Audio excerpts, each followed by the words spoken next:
Hello. I'm Julie Galante. I'm one of the artists here at the Arienas Collective, and I will have Cass Barron joining me shortly from Bookbinding with Cass, and she is going to do a demo for us so you can make along um, with her and with us. We're going to make some Christmas ornaments now. And Cass and I teach some workshops together. Some of you, I think, are on that. Hi, Cass. There you go. Cheers. How are you doing? I'm good. How are you? Yeah, cheers. I've been drinking non-alcoholic mulled wine all day, so this is my first Very edition good. of wine. This is actually my first mulled wine of the entire season, so I'm very excited. Wow. Well, cheers. So cheers to that. Cheers. So I was just kind of introducing the situation. You're going to show us how to make a paper ornament and also probably tell us a little bit about your workshops while you're doing it. Yeah, I thought it'd be nice for us to do this together, just so that we can. This is basically an excuse because I've got no Christmas decorations, so perfect. I'm trying to put all the scraps of paper to use. So this is as much for me as it is for everyone else. Yeah, it's perfect. I've been teaching Christmas card workshops, so I've got tons of Christmas paper sitting around ready to be made into ornaments, so I'm excited. Fabulous. But yeah, shall we dive right in? And then yeah, let's get started. I think what would be really useful for me, Julie, because I'm not 100% sure what people can see. So okay. Just keep me right. If you can't see what I'm talking about, just let me know. And people that are joining us as well, feel free to ask questions. And if you can't see what I'm doing, just put it up on the little message board, and we'll.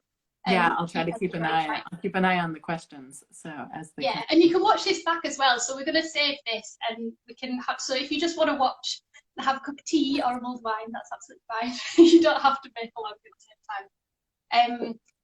But I thought we'd make. So I was trying to think of what to do for this, because last year at the open day, I think I made little Japanese stab bound journals, but I was trying to think of something that was a bit festive, but also it technically is a book. I'm really pushing the boundaries of what a book is. But this idea it's an origami fold book, basically, but the way that it can go together can be kind of stuck together to create a kind of three-dimensional star-like decoration, I suppose. And this is a really good one if you've got scraps of paper. So I know a few people that come along to my bookbinding classes are joining in, and I know that they'll have loads of paper. So it's a really good one to use just what you might already have around. You don't need too much specialist stuff. So just to go over what we need, so if anybody does want to join in, we are going to need a stack of paper. So I've got a mix of, so I always keep my wrapping paper from the year before and stash it away with, I've got like a Christmas bag, and usually it comes out and I don't quite know what to do with it, and it goes back in the bag. So this year I was like, right, we're going to actually use it. So I think this is a couple of years old. So I've got some Christmas paper. It's quite good if it's ironed, so it's not got any creases in it, because that can affect your kind of folding that we're going to be doing. So I've got some nice Christmas paper. If you've done things with me before, you'll know I use old maps. So I've got loads of old maps, just some offcuts of decorative paper. And then I tend to keep the front of Christmas cards as well. So I've got the front of some old Christmas cards that I'm going to use just as something a bit stronger, to show you a way that we can make a sort of cover for the decoration. Because the nice thing about these are they're obviously quite delicate. So if you were to then pack these up for next year, they're going to get crushed if they're like this. But this one's actually stuck together, but I'll show you a way of doing it so that you can fold them nice and shut. So you fold them like a little square book, and then you can just open them out and attach them for the next year. So it's a nice way to store them, but it's also a really nice way to post them. So if you want to send one of these as a Christmas card, like alternative Christmas card through the post, that could be something that you might want to do. So they're just old cards, but just some, even cereal box card or something that's just got a bit more weight to it can be useful. And then I've got a pair of scissors. I've got a pencil and a ruler to do a bit of measuring. This is a bone folder that I use a lot in bookbinding, but it's not crucial, but if you have one, it's useful. If not, you can use the back of your scissors, or you could use your kind of thumbnail, but it just helps get your lines and your folds nice and crisp. I've got a glue stick, so this is just Pritt Stick type glue, that should be strong enough. And then I've got an awl, so this is a kind of pointy tool that I use for bookbinding, but if you don't have one of these, absolutely fine. We could use a sharp pencil, or we could use a kind of push pin. It's basically something to put a hole in the top so that we can thread this little bit of thread through and give it something to hang on to. And again, it's not necessary, but I've also got some little beads. So I've got some beads from like an old necklace that I might kind of thread on. But all these are things that you can add on afterwards as well. So I just thought that was a nice touch. So that's everything you need, I think. Yeah. Does that sound okay?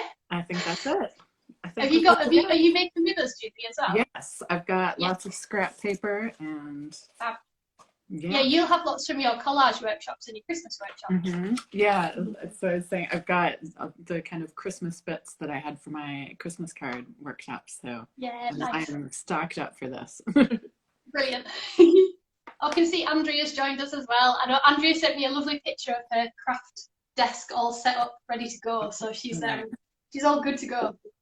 So I thought we can do these in lots of different sizes. I think that's the nice thing about it. It's one of those things that once you know, it's quite simple really. It's just learning a series of folds, how you stick them together, and then you've got a decoration. And then you can look at making them bigger or smaller.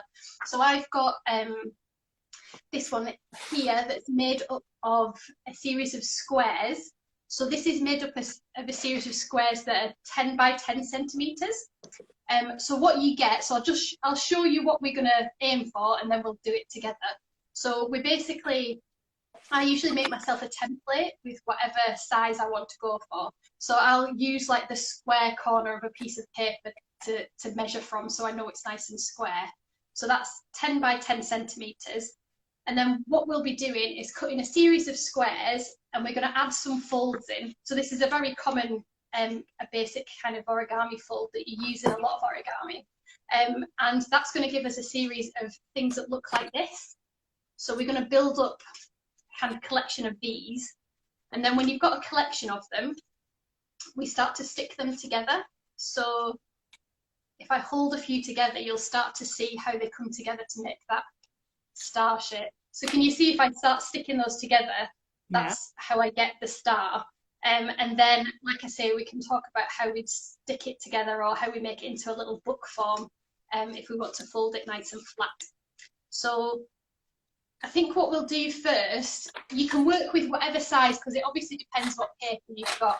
I'm going to start with a 10 by 10, and that'll give me something that's this size. And then I might try making a smaller one, and we might try making a bigger one, depending how much time we've got.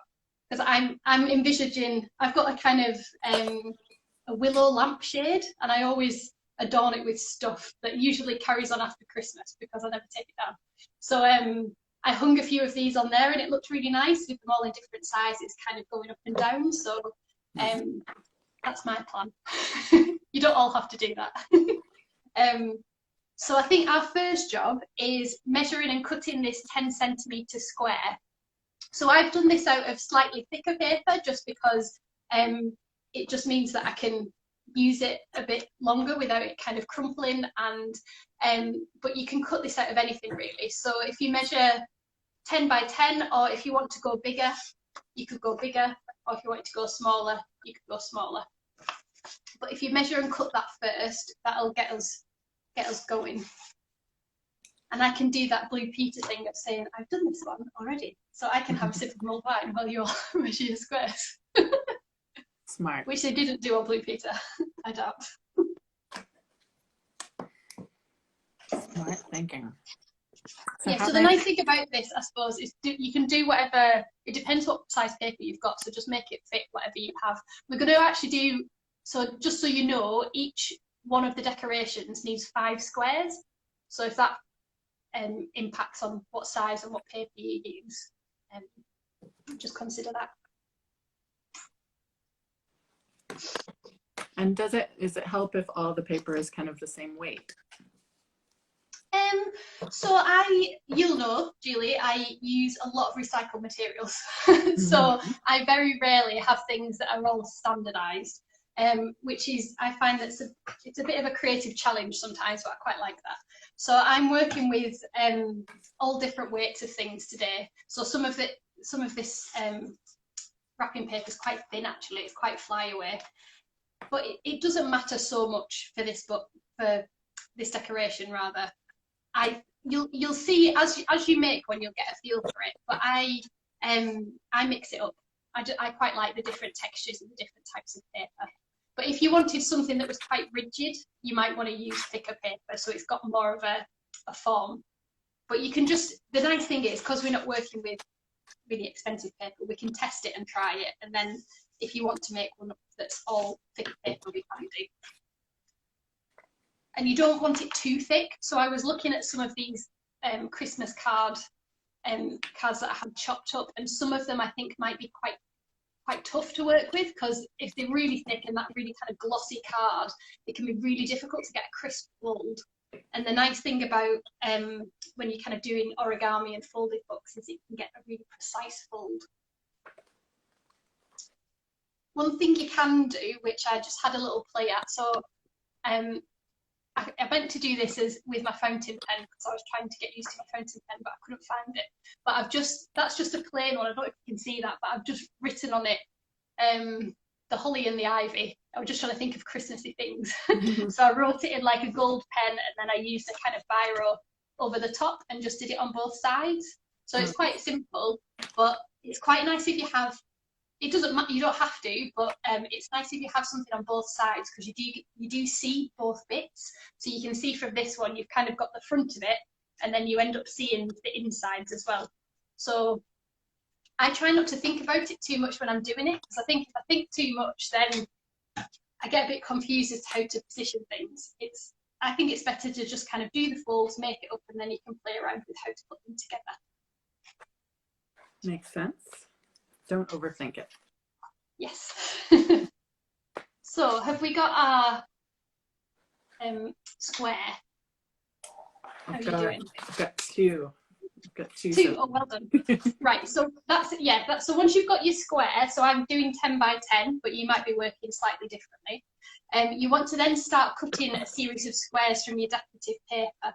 So the way that I tend to do this is have a rummage, see what I like the look of, and then you can literally just hold it up against the straight edge if you have one, and then just cut around it. So if you do have any clips, a little clip to hold it in place can be handy, just so it frees up your hands. But do just try and get it quite accurate, because it works really well this if all your squares are the same size. We can trim it slightly, but you want them to be as kind of spot on as you can get them. So I'm literally just kind of cutting around my template square until I've got kind of 5 squares that I can work with. You can buy origami paper that's already in squares as well. I think Andrea, I don't know if Andrea's still with us, but I'm sure Andrea I saw a nice pile of squares in her kind of setup, so it might be that she's got some origami paper. I think that, yeah, this is a piece of origami paper from a different project, so I think that'll be nice. It's got 2 different sides. Is it gold on one side? It's kind of a yellowy gold with a nice little cap. It's nice. Yeah. And then it's just green on the other side for some reason. But I think it's quite nice, I find, to have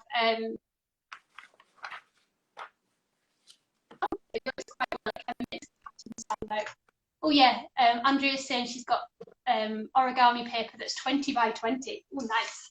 Yeah, so that's probably that'll be just bigger than that. You a really big. Yeah, I think that'd be really nice actually, because you can imagine creating some kind of display where you've got a kind of big feature one and then smaller ones coming off it. So yeah, you'll all have to share photos if you do make with us, because it's always really nice to kind of see other people's to get an idea of what it looks like on a different scale. So Andrea's going to be a step ahead of us because she's already got her squares cut. So We'll just have to wait for the next step, so we'll get there soon.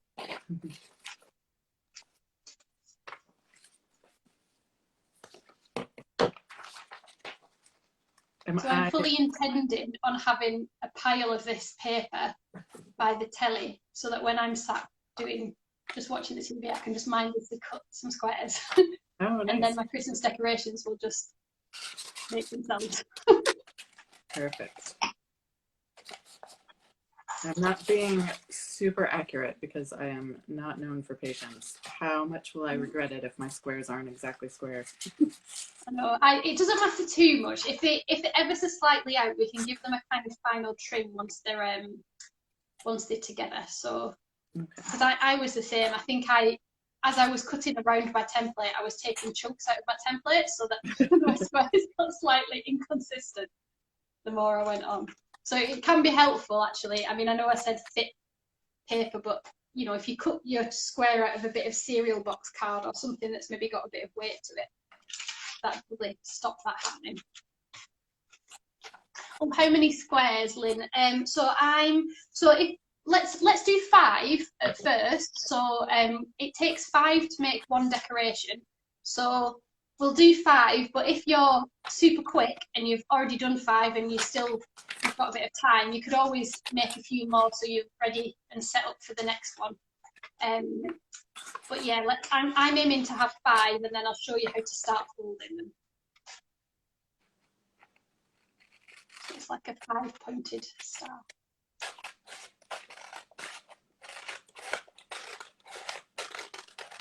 So could you do it with different numbers? Could you do like a 6-pointed one, or is it something? No, I was just thinking that. You could probably squeeze some more in.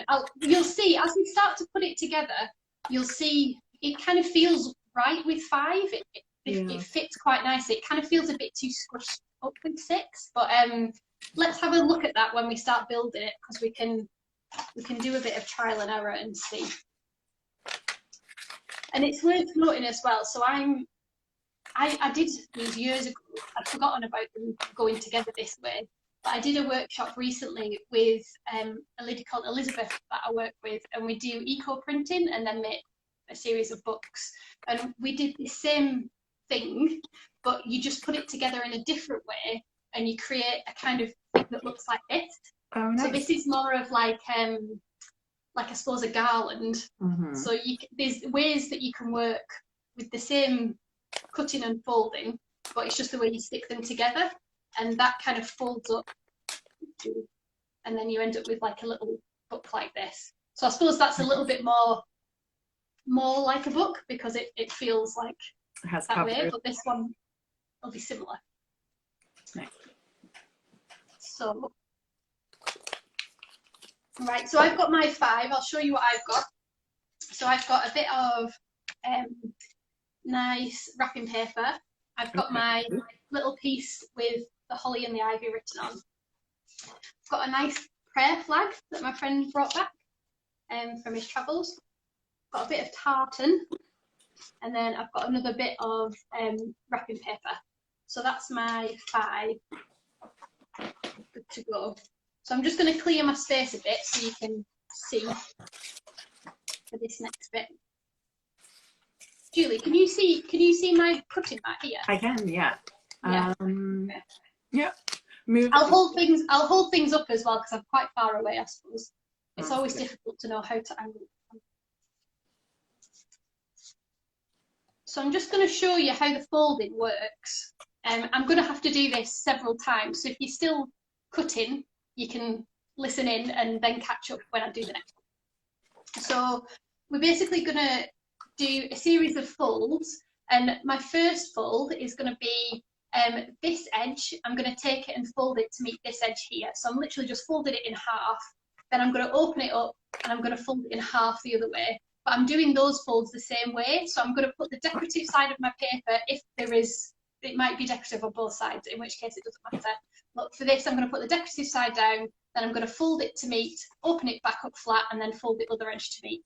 So this is where your folder can come in handy if you've got one. So if I'm using my folder, what I do is position the corners so they're nice and square, fold it on the open edge and then use my folder to kind of nip the folded edge in the middle and sweep it out to each side. So if you've done bookbinding with me before, that's how we fold pages to go into our signatures. So that'll be familiar. So that's me folded it once, and then I'm going to fold it the opposite way. So I'm in half the other way.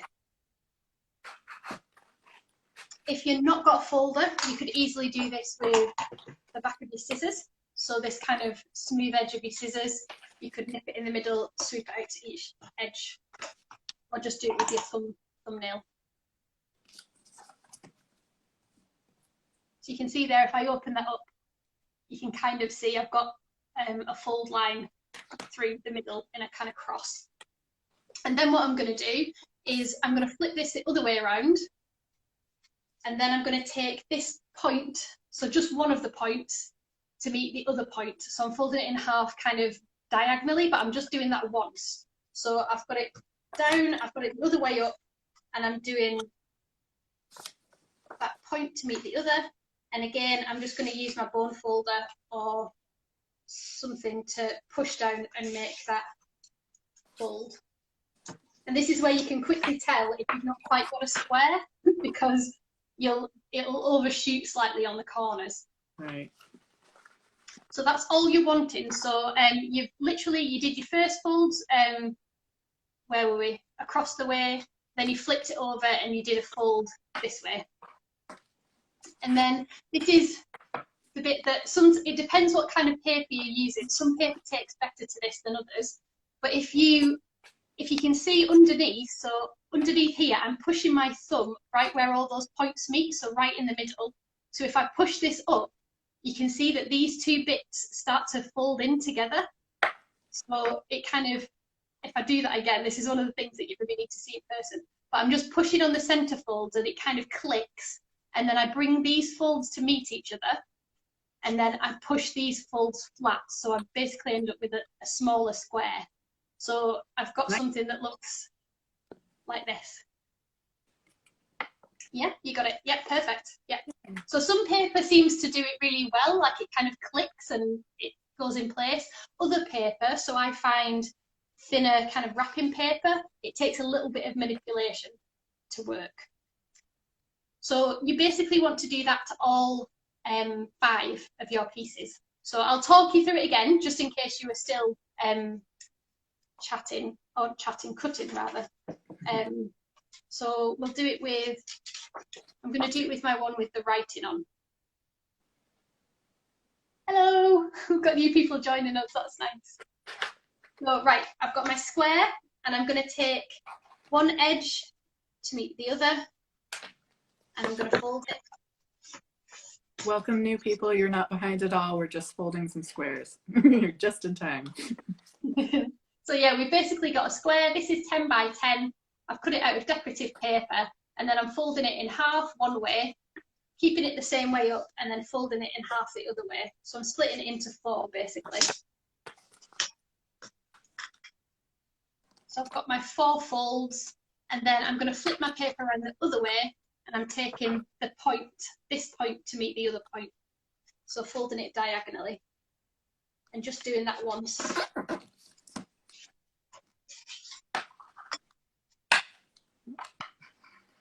And then I can already feel with this one, if I open it up and I'm just pushing where all the points meet in the middle, so I'm just pushing it up and you can see these folds start to want to meet each other.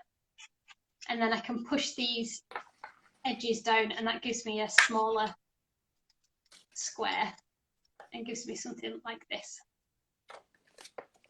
So this will be familiar. If you have done origami before, I'm sure this fold will be quite familiar because it's a kind of go-to.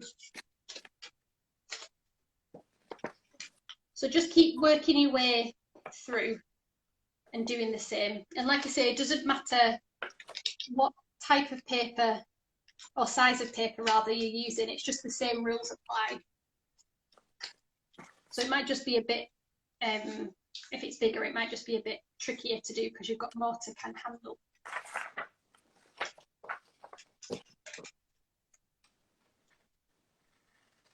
is anyone making along? Can you give me a thumbs up if this is making sense? It's always really strange doing things that you can't see if it's can't see the other people. I know. I know. So I've got 3 now. I'm going to do my prayer flag one, so this is quite thin. Oh, Andrea's on it. Mm-hmm. Oh, Jackie's on it as well. Well done. I think my mum's there somewhere. Oh, my other arts. Oh yeah, great. We've got loads of you doing it. Yeah, a lot of people are doing it. Good. I'm glad it's making sense. The more mulled wine I drink, the less sense it's probably going to make, but we'll see. Tell us the important part now. I know. So I folded, I'm just doing my next one. So I folded this in half, and now I'm going to do my point to meet. So I flipped it around the other way. I'm going to fold my diagonal, and then I'm going to do push it in the middle, and then it's going to fold to meet itself, and then I'm going to push it nice and flat. I'm quite excited about using this one. I think it's quite pretty. It's going to shine in the light. Yeah, this is such a good use of all my Christmas paper. Yeah. Around. I tried to pick things as well that you could get away with having up at any point of the year. Because like I say, I'm really lazy and I don't take my Christmas decorations down. I think I've still actually got I've got like some pom-poms hanging on my mantelpiece, and they're just still there from last year. But I think they can get away with being as they are. That's right. You could make these for all seasons too. Well, you could do. So when I did this one here, this one that I was showing you that's a bit more like a garland, we did this in October. So we were using a lot of the kind of autumnal leaves they're actually printed onto the paper. And so I had this as a bit of a kind of autumn garland. So again, this sits quite nicely. And they cast really nice shadows as well. I think because they're so angular, they look really good if you kind of spotlight them and have nice shadows on the wall. Nice. Right, so. It'll be good. So I've got mine 1, 2, 3, 4, 5. How are you doing? How many have you got, Julie? I've got 3. I'm a bit behind because I changed paper size. So now I'm cutting these squares as I go. I wasn't. So we're aiming for 5, but like I say, I'll wait for Julie because I think it'll be good for us to kind of do it together because Julie will be able to let me know whether it's making sense. But so if you've got to your 5, feel free to carry on cutting and cut another lot, or maybe do yourself a bigger template and cut your next lot of 5. And then our next bit you will need your glue for. And if you've got something that's a little bit more heavyweight, so I'm going to use this bit of card, I think it's just maroon kind of card.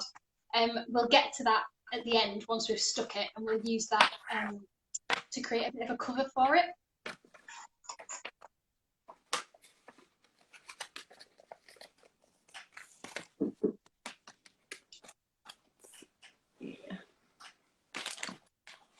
So to stick these together, I'll just hold it up and show you. You can see that on all your squares, you've got this kind of flat square shape, and they're literally just going to sandwich together. So what we want to do,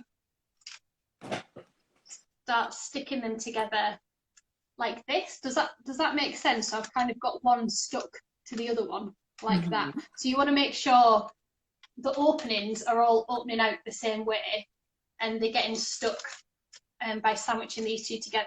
So to do that, all I do is I pick one of them to be the one that I'm going to glue, and I just literally get my glue stick and cover that in glue. So I'll just do that and then show them.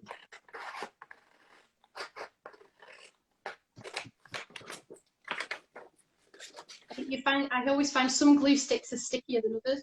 I don't think this one's a very good one. Do you know what I feel like I've learned recently about glue sticks is that the best glue stick is the one you just opened, because Even if you have a favorite one, even Yeah. if you keep it really well sealed, it loses stickiness over time. Yeah, you're right. You're dead right. And I think because I used to use them for workshops quite a lot, so I couldn't really keep tabs on like when they'd been used, and then they'd all run out at the same time. And yeah, so I think this is a new one actually. I think we're okay. So I've basically just covered all of this in my Pritt stick. So that's really tacky. And then what I'm going to do is I'm going to sandwich this one to that one. So I'm basically sticking them together, but spend a bit of time just getting it nicely lined up. So you want them to sit really square. So I just kind of eyeball them and kind of tap them together. And when I'm happy with the fact that they're square, then I push a bit harder because then it's going to really join together. So that's 2 joined together. So I'm just pushing all around the edge to make sure they're nice and in place. And then you can see that they're now attached here. So it's starting to form like the 2 bits of my star. Does that make sense, Julie, as to where you stick Yeah. it? Yeah. All right, I think I've got 5 ready to go. Brilliant. So then you just kind of keep adding them to one another. So that's 2 together. So then I'd be covering this surface in glue, and then I'd be sticking this one to give me my 3. Then I'd be sticking 4 on, 5 on, but I'm not going to stick the kind of the top 2 together. I'm going to keep them unstuck because I'm going to show you a way that you can hold it flat. Because if you stick them, then you can stick them, but you can't then fold it flat if you do want to pack it away or you do want to post it to someone or something like that.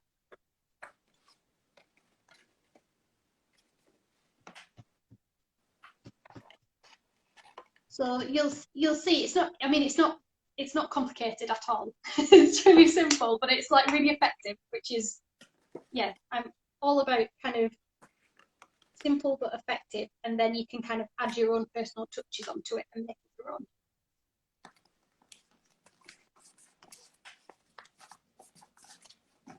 Yeah, that's the thing. Like this could be really simple. You could use like the paper that you already have, or you could like go crazy and like design the paper and like so I've got sides. I've got some paper. So I did a marbling course last year down in London, and I found this marble paper that I did, and I've not dared use it on anything. But I just thought that one's like really Christmassy colours, so I'm going to force myself to use it. So I think I'm going to use that for a bigger one. Because I've got loads of bits of paper that they're just never going to get used because I'm too precious about them. So something like this is quite good because I don't need to use too much of it. I can just use a little bit. Just dip your toe into using the fancy paper. Yeah. So just be careful as well. So I'm noticing that it's sticking together here where it's supposed to open a little bit just because of the way that the glue is. So just keep opening it up every now and then just to make sure that a little bit of glue is not sticking the kind of edges together.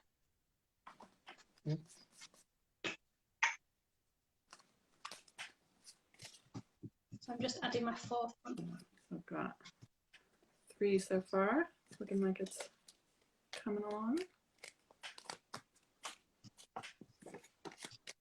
Hello, new people who have joined. Oh yeah, hello. I think we had someone joining us from California.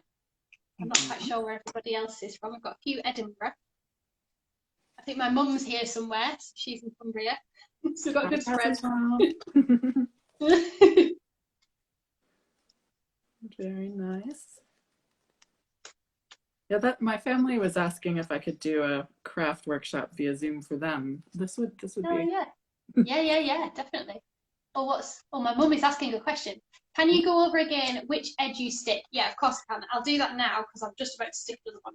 So I'll just show you what mine's looking like so this is mine with 4 in place. So you can see I've got one with birds, I've got a tartan one, I've got this one and this one here. So what I'd be doing is sticking all over one of these little squares. So once it's folded, I'm covering this in glue. And then with my other square, I'm sticking it together, basically so that the open edges are all in the same position. So you've got your folds all pointing to the center. So what that means is when it's stuck, it should open up and kind of have an open edge like this. Does that make sense? Have you got a better way to explain that, Julie? I don't know if I'm explaining that very well. No, so it's, yeah, so when you've got it, when it's all folded up, I'll just see if I can use different words. It looks like a square, and you're just smashing the squares together, but you just want to make sure that the open bit is the same size.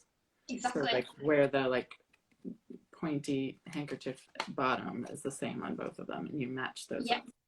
Exactly. So the kind of folded corner bit of your squares, they're meeting together. Hi, Cassandra. So this is Cassandra Harrison of other Cassandra of Edinburgh. Other Cassandra. We're never seen in the same place at the same time, but we do coexist. Right, so I'm just sticking my 5th one in place. So I'm just covering that in glue. And then I'm just going to stick my 5th one in place and then hold it up and show you what it's looking like, because this is where we then want to stop so that we can think about how we want to finish it. So just remember, like I said, just I mentioned before, just keep opening it up every now and then to make sure your glue's not accidentally sticking the kind of edges together. And someone commented and said they were in Chicago. Hello, Chicago. That's like the one good thing about doing everything online is that we can be international with our open day. Yeah, I know and I was thinking today the weather was so horrible. I was thinking, gosh, if we were doing an in-person open day, it'd be one of those open days where you're like, no one's going to come because the weather's going to be horrible. So in a way, I think it was quite nice that I've been able to do it online. We can all be cozy. Hi, Sasha. Sasha's just joined. Right, so I'm just going to show you this. So this is what mine's looking like. So I've got 5 of my little squares attached. So I've got 1, 2, 3, 4, 5. And you can see when I bring these last 2 together, that's what makes it into that really nice star. So when you were talking about putting an extra one in, let me just see. We were talking about whether it'd work with 6, and I wasn't quite sure. So yeah, it would work with 6. So you'd get something more like that with 6. So yeah, it's just a pointier star, I suppose. So you could probably fit 6 in. You could keep going, actually. You could put 7 in. I suppose the more you put in, the kind of closer your folds get, and maybe the more you get. If that makes sense. Yeah. But I'm going to stick with 5 for this one. So when these 2 are stuck, I'm considering that as my kind of finished star. But like I mentioned, if we stick these last 2 together, we're kind of stuck with it in a shape like this now. So if we do want to pack it away for Christmas next year, or we want to post this to someone, that's going to get crushed really easily. So you can see that if you then fold it together, you end up with a nice little square that is, it's almost like a book. So some people, I've seen artist books that are like this, they open up like that. That's just, their pages are just more sculptural, I suppose, than we're used to. But what I find, if you want to do it so that you can fold it back down, if you've used quite thick card or thick paper, you can get away with just putting a hole in the top of each one. So for me, this one's fairly thick, so I could get away with that. This one's quite thin, so if I put a hole in this, it's going to rip quite easily. So what you can do is cut 2 little squares that are out of thicker kind of paper or card and stick them to the little squares that are going to come and meet, and then you can put the holes in. Does that make sense? Just so you kind of you're basically making a cover for it. So I'm going to do that just to show you how to do it. So I've got a piece of thicker card here. It's not really thick, but it's thicker than my paper. And I'm just going to put my little square book or decoration right up against the corner, and I'm going to draw a little line around it, and then I'm going to cut 2 of them out so that I've basically got my 2 covers ready to stick in place. So you could measure this and draw it out as well, but I've done my workshops. I'm a bit of I avoid measuring when possible. So when I can draw around things and fold things, I tend to go with that. So what I've got is 1 square there that's the right size, so I'm going to cut that out, and then I'm going to use that square as a template to cut my next one, so that I've got 2. And this is where you could use I'm just using a bit of kind of maroony card, but I could easily use my old Christmas cards from last year. So I might use something like that for my next one, because it's quite thick, but it's got my kind of Christmas theme, and it's putting it to use. Sorry, I keep disappearing. I keep thinking of new supplies I want to use. I went to get my pole punch so I could do the. Oh yeah. I was going to say, actually, if anyone does have, I did a workshop earlier today, and we were using Japanese screw punches. So if you've done my workshops before, you'll recognise these. And these kind of punch a single hole through. So I'm gonna use this, but I'm also going to show you how you could use an awl to do your hole, or you could even just use a really sharp pencil. So it kind of depends what's available to you. So I've got my two little squares here now. So these are the same size as my book when it's folded. And all I'm going to do is apply some glue, and I'm going to stick one to this edge. I'm going to stick one to this edge, and then we'll look at putting holes in them. So just stick them in exactly the same way that you have been doing. I put the glue on the folded paper and then stick the card onto that.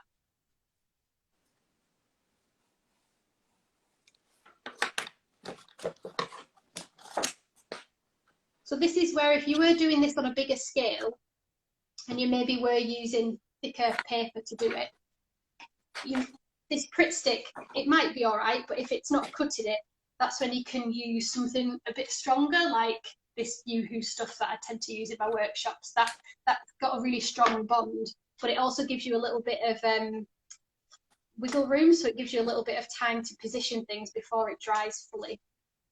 So when you're attaching these card squares, just be really careful that they're really in line with your paper squares.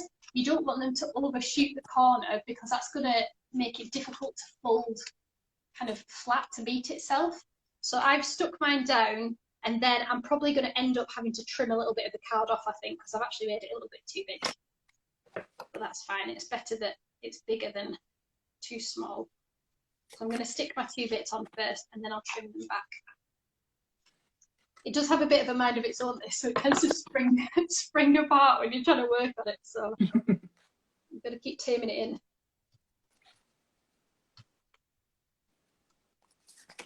I'm just going to stick my other bit of card on, so I'm just sticking that onto the top.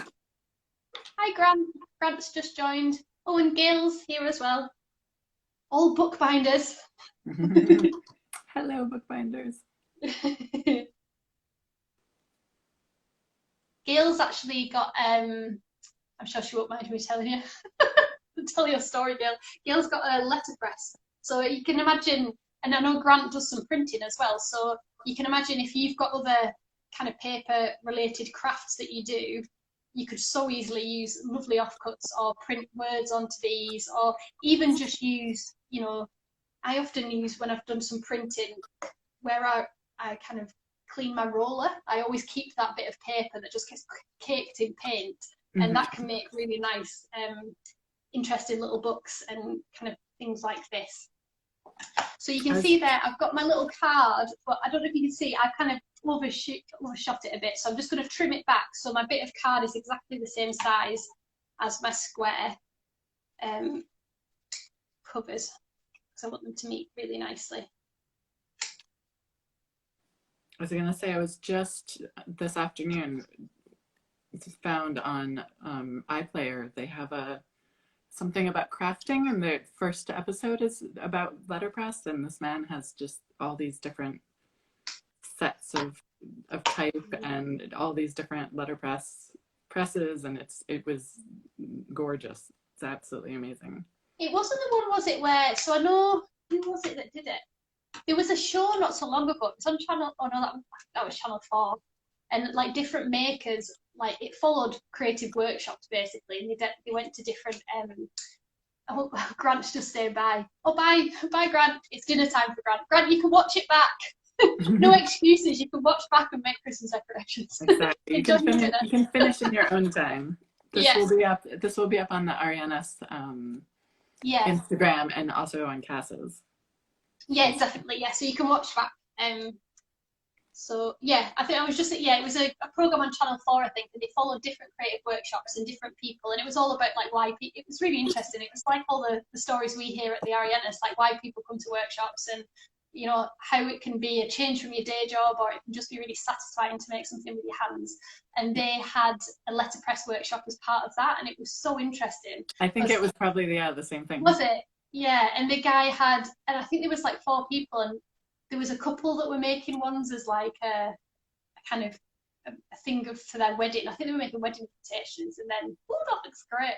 And yeah, it was just lovely. Letterpress is amazing. So yeah, if you want letterpress, Lou at the Arienas, I think she was on earlier, wasn't she? She does amazing letterpress.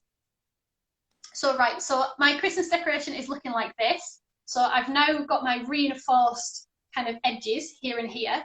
So this is where, if you wanted to, but you didn't necessarily have to do the reinforcement. You could have just stuck it as is, but then you kind of stuck with it being this shape. So the reason why we've done this is because then we can thread it up to hang it up when we've done with Christmas, or when we want to post it to someone, we can just fold it nice and flat, pop it in the post, and then we can give them directions on how, or instructions on how to put it together.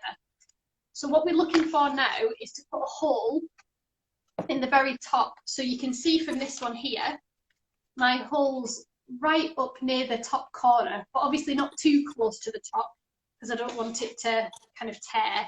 So I'd probably make a hole in one of them first, and then use the hole in one of them to tell me where to put the hole in the next one. Hi Susan, Susan's just joined us as well. So what I'm going to do is draw a little pencil line so that you can see. I don't know if you can see. Can you see that? Yeah. Just, yeah, yeah. So this is where you could, if you've got an awl, so a pointy tool like this, you can just go through and make that hole. So I'd just be poking it through and then watching out for my fingers at the other side, so I'm not getting my fingers. And I'm just putting it all the way through, so I've got a nice clear hole at the top like that. And then I'd literally put my other bit of card up to meet it, and then use that hole as a bit of a template to put the hole in the other side. But if you've got a lovely hole punch like Julie has, I'm so excited. It's one of those things that I almost never use. Yeah. And so I was so excited. I'm like, this will be the perfect opportunity to put it to use. So it's yeah, so what it probably needs oiling. So it's, yeah, so Julie's, what Julie has is basically like you get a hole punch for, you know, regular paper, but it's just one punch. Yeah, so you could go in like that.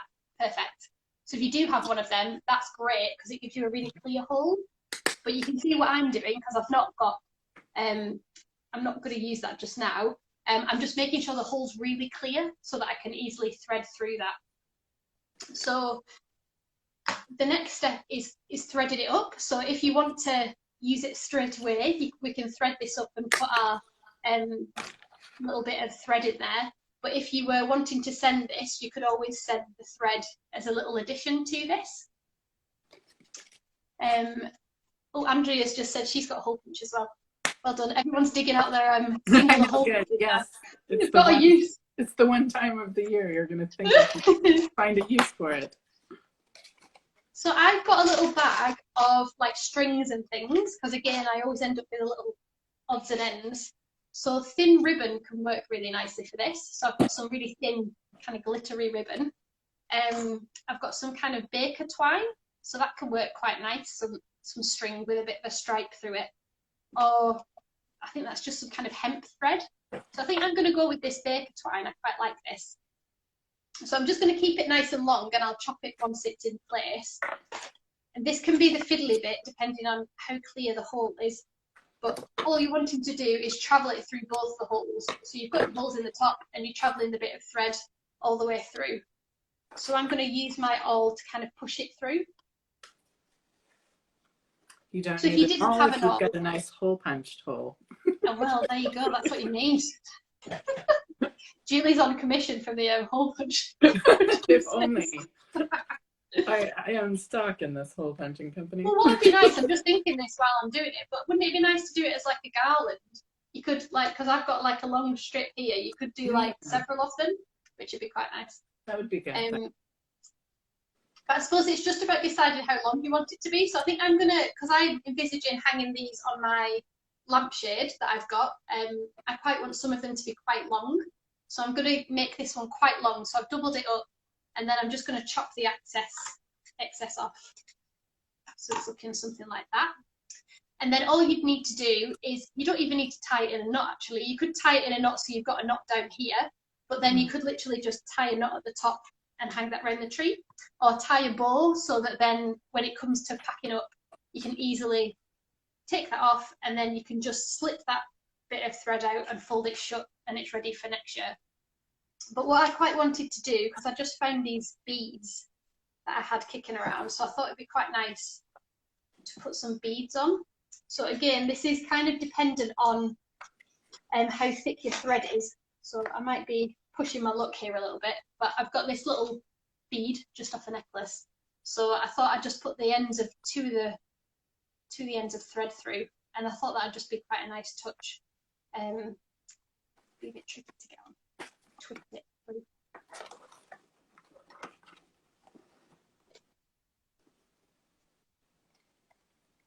It's going to need, oh, it's getting there. It's just going to need a bit of help, I think.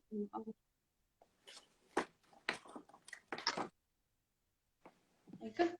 So that's just going to slide down and kind of bring it together quite nicely. So you can see how you could add a few of those if you wanted to make it quite decorative. And like when I had it held up like that, if you wanted just one bit of thread, you could kind of knot your stars along it and put some beads in the middle of it maybe. Might look quite nice. So you can see how you can quite quickly start to build them up. Very nice. Yeah. Let's have a look at yours, Julie. Did you have... There we go. Oh wow, that's nice, that size actually. So that, remind me, that's 20 by 20. This is didn't measure it. To be honest, I took whatever my first paper was. Yeah. You know how you can just like fold it diagonally to like get a piece and then cut it off, and then you get a square. So whatever my first piece of paper was, I just did that. So I think it was about, I can measure. It looked a similar size to the ones that Andrea was using. Yeah, so it's about 14. It's actually about 14 by 14, I guess. Okay, cool. So I might try, just while we're here, because this is my excuse to make my own decorations, I'm going to try doing a smaller one and just see what a smaller one's like. So, so yeah, feel free to join us. I think I'm going to do one this time that is, I've got some squares cut. Let's have a look. What's my small square? So while you're doing that, can you tell us a little bit about your Arienas workshops? Yes, of course. Yeah, that would be a good time to do that, wouldn't it? So, so we'll just, I'll fold and talk at the same time. But if you want to join in, please do. So it's literally, if you want to do them in a different shape or size, it's just a repetition of the exact same thing, but you're just working on a different scale. So I think this time I'm going to use, this is 7.5 by 7.5. So I'm just going to make some small ones just because I haven't done a small one yet. So I'm going to use my marbled paper for this one. And I think I'll still use some of the kind of wrapping paper and things for it as well. So just the same thing, you're just holding it up for anyone that's joined us. You've got your template piece of card and you're cutting 5 squares of decorative paper, and then we'll fold them and we'll look at putting them together so we've got some nice decorations to use. So I might try doing 6 pages for this one and see how it looks with kind of a 6-pointed star. So while I do that, Julie can ask me questions because I can't remember what I need to say. No problem. Well, so why don't we start by talking about the workshops we do together? Yeah, good shout.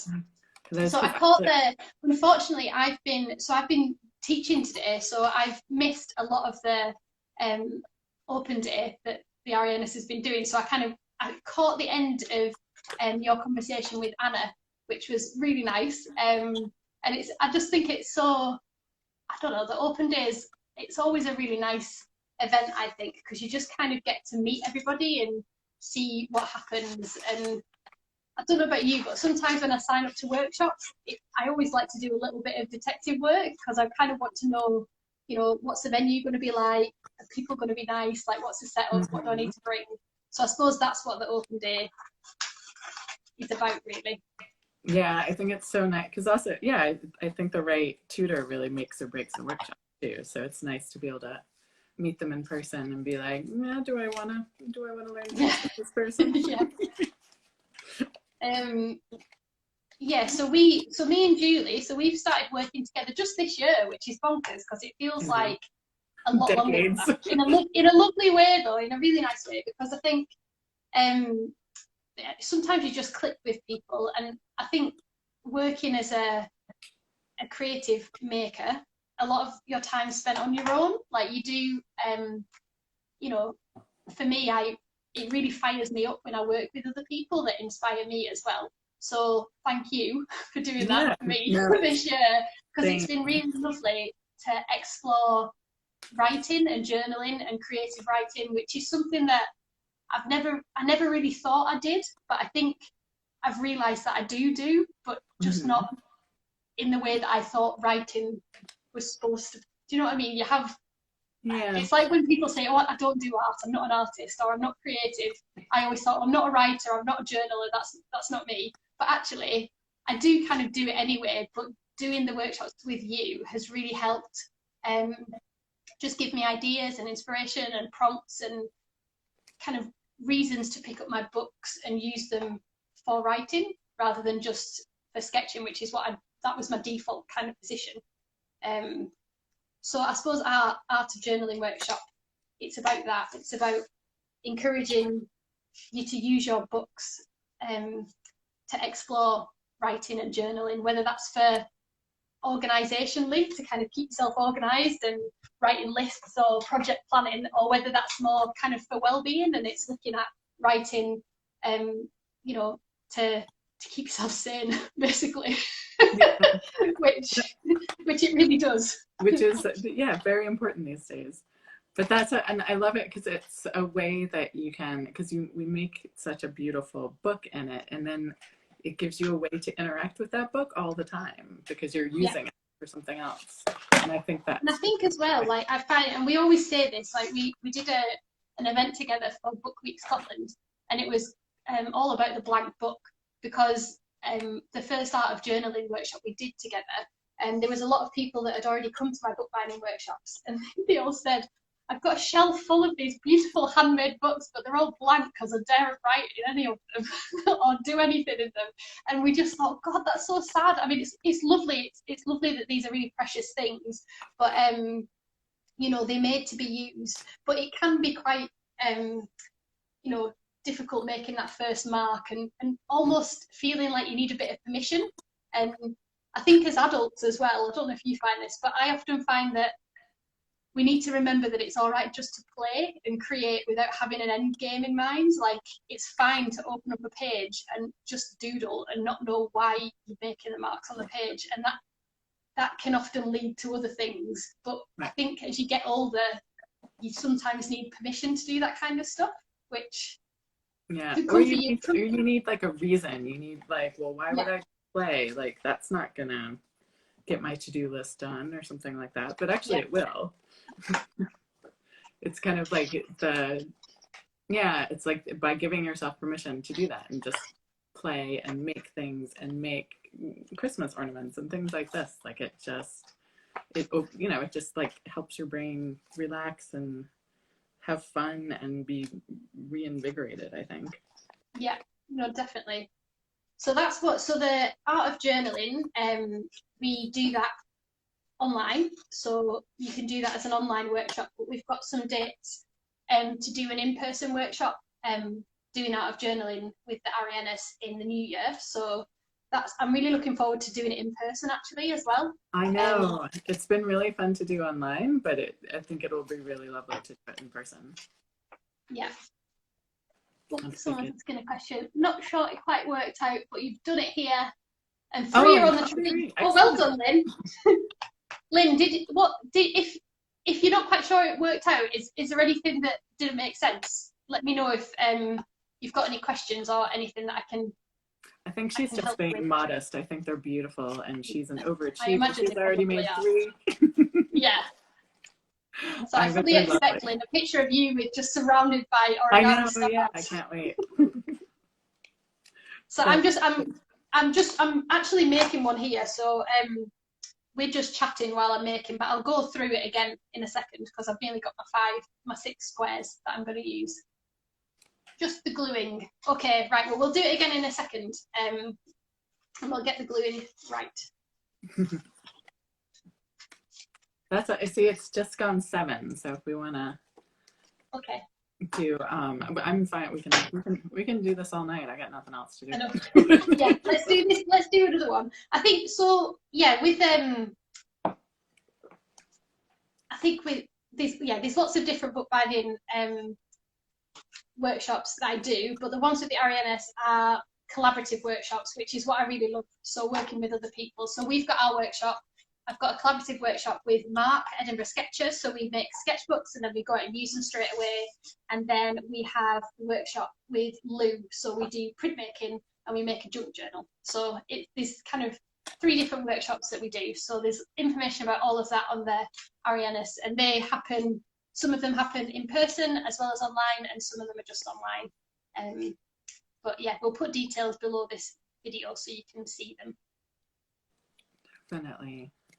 Oh, somebody says they love me. Oh, that's nice. I don't know if that's directed at me. It could be directed at them worldwide. You have I know you have very fervent fans. You made it with 6, Manuela. Oh, nice. Does it look good with 6? So, right, I'm just going to go through this once more because we are, times always runs away. I don't know how long you get on live, whether it's going to cut out on us. So if it does cut out, then you can always rewatch it because you've got the kind of instructions. So I'm just going to repeat what I've done in the first half of this, but just in case anyone's joined us that wants to see this from the beginning. So I've basically cut 5 squares, 6 squares actually. I'm doing a 6-pointed star for this one. So I've got 6 squares, I've got wrapping paper, I've got an old book, I've got this lovely paper with hummingbirds on that I got from TK Maxx in all places. They sell really nice decorative paper. Who knew? Some of my marbled paper and a map. And then I'm going to start folding them. So to fold them, I'm going to put this so that it's the kind of brown side down, but it doesn't really matter which way round. And then I'm going to fold it in half one way, so in half like this. Open it up. And then I'm going to fold it in half the other way. So I'm basically splitting my square into 4 smaller squares. So I've got my folds like this. Then I'm going to flip it around the other way and I'm going to fold it point to point. So I've got a diagonal fold down the middle. And then when it's like this, I'm just going to push with my finger in the middle where all those points meet, and it should kind of click a little bit, and you'll see that these diagonals are kind of moving to meet each other, and then we can fold it and push it flat so we've got a little square. So this one's even teenier because it's a smaller size. So if we just work through and repeat that, then we'll end up with a series of them that we can stick together.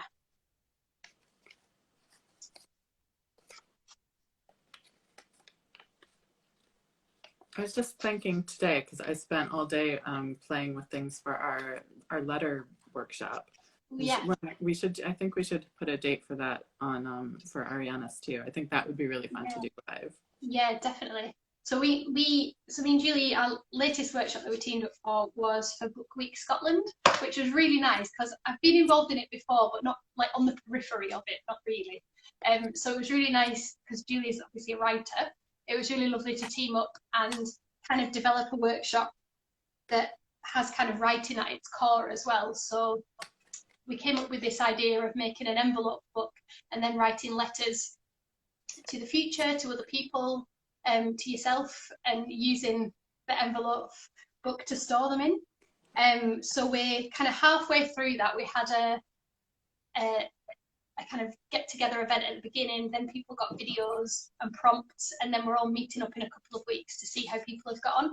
So I'm really looking forward to seeing how people, because I know some people have emailed and said, oh, I've made so many envelopes, or I can't wait to like bring the book together and things. So I think that'd be a lovely one to bring to Arienas as well. I think you're right. Yeah, I think it would work well in person. And that, oh yeah, today I was doing that. We're adding a bonus video where we kind of just show you how to make a wax seal. Yeah. Which is what I was doing all day. I've done so many different ones just to test out different ways to do it. Did they turn out okay? What was the best kind of? Some of the buttons that you gave me made just really beautiful ones. I was surprised everything I tried worked. I was expecting some of them to just stick and make a mess. And then the best is I did a lino cut one of my initials. Cool. Yeah. And what's so funny is I was so excited to try it to see if it would work. And I did it like my initials, the way I sign my artwork, that I just full steam ahead did it.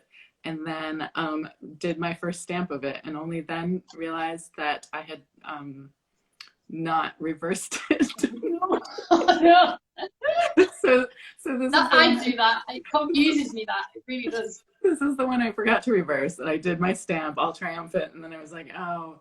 But that was really useful because then I had the reverse, so I could carve my second one in the reverse. Okay, yeah. No, that makes sense. So that was really useful. It was a good trial and error. Oh, that's cool. I think so as part of this letter writing workshop that me and Julie have done, I've kind of promised to write more letters because it's something that I used to do a lot more of. And I've dug out my fountain pen, so my kind of dip ink fountain pen, to try and like really slow down my letter writing. And I've really enjoyed it, but I kind of, once you get into it and then you think about wax sealing your letters, it just, oh God, I just get really like, I just want to write all my letters by candlelight and like send them out tied to a pigeon. Just like get really old school about it. But yeah, I think I need to actually get some of these letters out of the door. I spend so much time thinking about them that I need to just do them and get them out there. But I think that's why the kits work really nicely as well. So the online workshops that we've done with the Arienas as well, I mean, it's so nice getting post, like really nice post. And I think especially in lockdown, I mean, it made my day when I get something nice in post. So we really try and make the kits really lovely to open and a real kind of joy to, unpack, and that's all part of it. So we try and make the kits like it would be at the workshop. So we always have like a tea bag of biscuits, or to try and emulate that kind of nice feeling as well. And people seem to like that, which is really good. Is that your mum complaining you haven't sent her a letter yet? Oh yeah, Mum says she's not got a letter yet. I did. I get on that. She knows you're writing them now. You better get on it. I know, God, no pressure.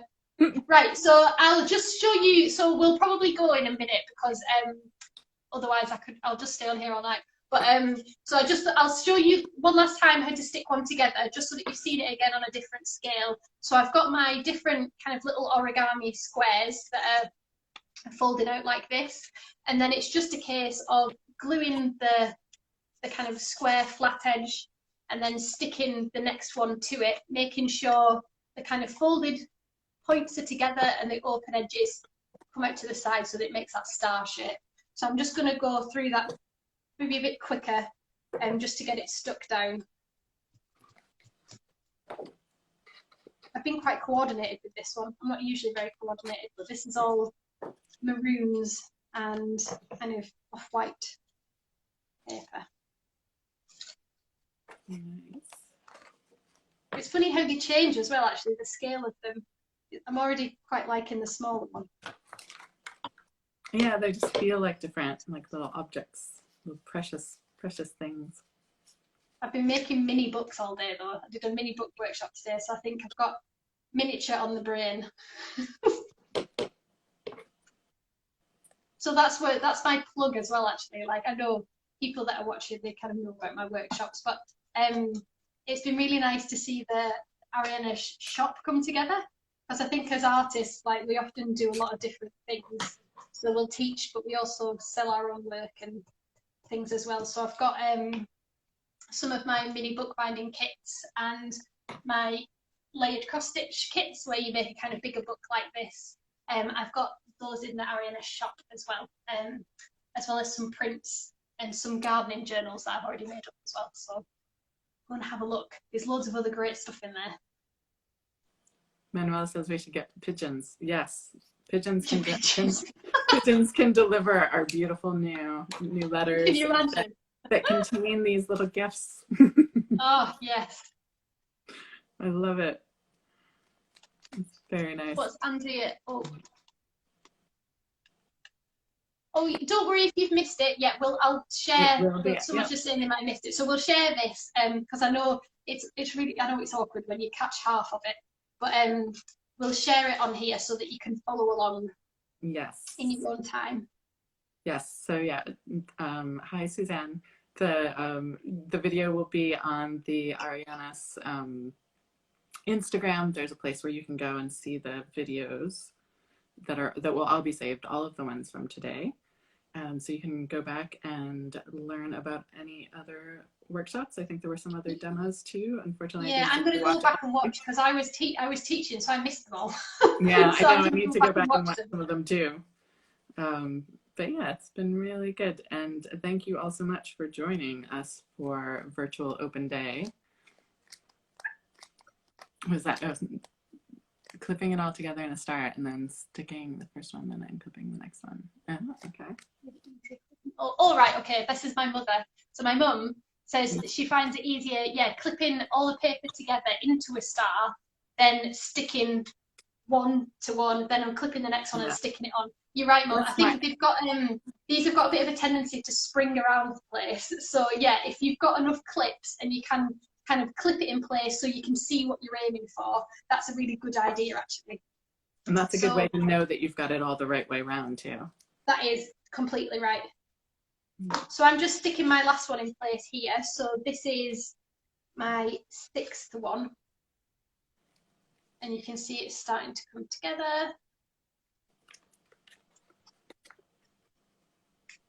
So where are we? There we go. So this is mine. I'm rushing this a little bit so I can get it finished. So this is 6 of them stuck together. And they kind of create a bit, they'll all look slightly different as well, depending. So sometimes you end up with decorative paper on the edge bit, sometimes you end up with it on the kind of front of it. It just depends how you put them together, but you'll get a feel for how it works the more you make. So with this one, again, I'd be cutting a bit of card that sits on this square. So I'd cut a bit of card the same size as this square, same size as that square, stick them together, or not stick them, sorry, put them together, put a hole through, and then I'd be using that hole to put my little bit of thread through so that I can hang it up. So that's the kind of two different sizes. So that's 10 by 10 and that's 7.5 by 7.5. And Julie, if you hold your big one up, oh, yeah. That's your, I think it was 15 centimeters. I think it was about 15 centimeters. So that one. Yeah, that's lovely. That's really nice. I'm going to make a really big one. I think I've just not got enough room. We've got a question about to make the garland. Do you just keep adding more of them? Yeah. So to make this one, to make this garland here. So this is slightly different. So the way you stick this together, you just stick them in a different way. So when you've got your instead of sticking them edge to edge like this, you actually take them and you slot them around each other. So it's a little bit more complicated. Oh, but yeah. Can you see? So you slot and you stick them together, and then when you've got your next one, you then stick that the other way. So they kind of end up then collapsing in together. I do this as a proper workshop because it is a bit trickier to see. So but you just keep adding them basically like that and alternating them so that they kind of come together like this. But I think just as well, when I was holding it up, I think you could make a really nice garland where you just make loads of these and you just thread them onto the same bit of thread. So you can just knot the next one. I think I'm going to do that actually. I think I'll do that for my window around the fireplace. We've actually just bought a recycled, so it's a tree that's made from recycled wood. So it's made from old pallets and wood from old whiskey barrels. It's this lady in Glasgow, and it's like I saw it and I was like, oh God, it's an upcycled Christmas tree. I was like, and it it wasn't cheap because it's obviously been handmade. But I thought, I'm gonna use that every year, and so these feel like the right kind of decorations to put on that tree. So Excellent. Oh, the 20 by 20 origami paper was, but yeah, I could see that. The origami paper is quite thin. I used it for this little one. It's one of these, and I think it's fine. It's like the flimsiest of the paper. I think it's fine when it's in a little bit because I cut it down a lot, but I can see how the bigger it is, I think the more you need some structure to it. Some structure, yeah. So that's just kind of get a feel for what paper to work with. So it might be, that you need something with a bit more weight to go bigger. And probably as you go smaller, you don't want anything too thick because it's going to get really difficult to fold. So just have a play with what paper you've got. And you could even use like junk mail or anything for these, because by the time they're folded, it's more the shape that you're looking at than the pattern necessarily. Just depends what look you're going for. Definitely. Well, thanks everyone. Do share pictures. So if you tag your Christmas decorations with bookbinding with Cass or with the Arienas Collective, then we can reshare them and we can kind of see what we've all made, which would be really lovely. And I'll share a picture when I finally get my tree and they're all on there. I'll send a picture of them all together. Good stuff. Well, thank you so much, Cass, for this festive workshop. I'm really excited about these. And thank you to all the Arienas artists who did the work at the open day today. It's been a really interesting day. And thank you so much to all of you who joined us for our virtual 2020 open day. And I'd just like to say it'd be lovely to thank Lynn as well. I think Lynn and Anna's really helped organise this as well. But I think Lynn, who, if you've met Lynn, she the Arienas Collective is her baby, and she puts so much passion and love into it, and so much work goes on behind the scenes to kind of do all the admin and get the website going and make sure that classes can go ahead, or maybe they can't because of the current situation. So thank you, Lynn, for kind of sticking with it and helping create a really lovely space for us as artists, but also for participants as well. So when you can, when we're allowed, do check out the Arienas Collective. It's just such a lovely space. It's just a really nice place to get creative in. So hopefully it can open up again soon. Yes. Yeah. And thank you to Anna, who ran most of the open day. She did a fantastic job and is hopefully taking a nice, well-earned rest at this point. I know. Her Christmas tree looked amazing. It made me feel like I need to go and decorate my house. I know. Yeah, it was a very good festive background for the whole day. So thank you everyone so much for joining us. And as I said, all of the videos will be up on the Arienas Collective Instagram, so you can rewatch anything from the day. And please go check out the new shop and the new website and the new booking tools, so you can book into workshops online and in person, hopefully in not too much longer. So great, thank you so much. Anna's collapsing with the table. I hope so. All right, good night, everybody. Good night, thank you. Bye.